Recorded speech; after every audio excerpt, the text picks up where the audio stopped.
Now to presidential politics. The Iowa caucuses will be held 3 weeks from today, and the GOP frontrunners are stepping up their attacks on each other. Chuck Todd is NBC's political director and, of course, chief White House correspondent. Chuck, good morning. Good morning, Matt. Well, Mitt Romney is retooling his strategy for the Republican nomination now that he's the underdog. He's focusing a lot of attacks on frontrunner Newt Gingrich, but it was a semi-throwaway line Romney gave on staying positive that has Newt Gingrich fired up this morning. How are you today? Good. Thanks for coming by to see me. When Mitt Romney was the frontrunner, his strategy was to stay above the fray, but no longer. Now Romney is dialing up one attack after another against the current frontrunner, Newt Gingrich, starting with the case tone. I know that among some folks, just saying outrageous or incendiary things will get you a lot of kudos and drive your numbers up.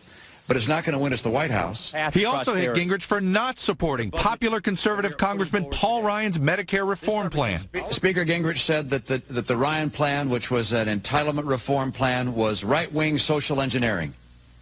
I was astonished. And for his private sector ties to mortgage giant Freddie Mac.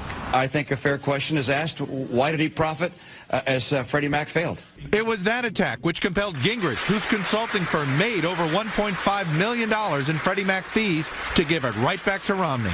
That if Governor Romney would like to give back all the money he's earned from bankrupting companies and laying off employees over his years at Bain, that I would be glad to then listen to him. And I'll bet you $10, not $10,000. He won't take the offer. That was a dig at Romney's infamous debate bet. I'll tell you what, $10,000? The Romney campaign shot back by circulating this Gingrich clip from last year, praising Romney as a businessman. Governor Romney in his business career created more jobs than the entire Obama cabinet combined, so he could actually talk about it.